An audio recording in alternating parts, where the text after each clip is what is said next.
മംഗളവാർത്തക്കാലം 1-ാം തിങ്കൾ. റോമാലേഖനം 4-ാം അധ്യായം 1 മുതൽ 12 വരെ. Punching word. അബ്രാഹാം ദൈവത്തിൽ വിശ്വസിച്ചു, അത് അവന് നീതിയായി പരിഗണിക്കപ്പെട്ടു.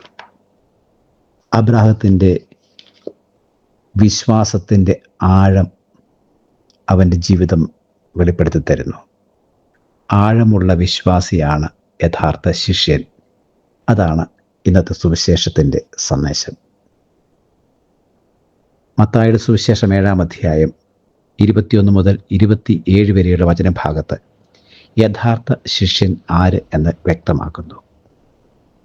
എൻ്റെ വചനങ്ങൾ ശ്രവിക്കുകയും അവ അനുസരിച്ച് പ്രവർത്തിക്കുകയും ചെയ്യുന്നവൻ പാറമേൽ ഭവനം പണിത വിവേകമതിയായ മനുഷ്യന് തുല്യനായിരിക്കും. ഏതു പ്രതിസന്ധികളെയും അതിജീവിക്കുവാൻ ഉള്ള കരുത്താണ് വിശ്വാസം. ജീവിതത്തിലെ പ്രതിസന്ധികൾ തകർച്ചയ്ക്കുള്ള വഴിയല്ല, ഉയർത്തെഴുന്നേൽപ്പിനുള്ള പാതയാണ്.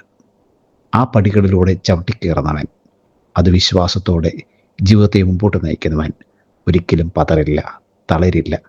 മുൻപോട്ട് കരുത്തുള്ള ശക്തിയായി നിലനിൽക്കാൻ നമ്മെ പ്രേരിപ്പിക്കുന്ന പ്രേരക തന്തുവാണ് വിശ്വാസം.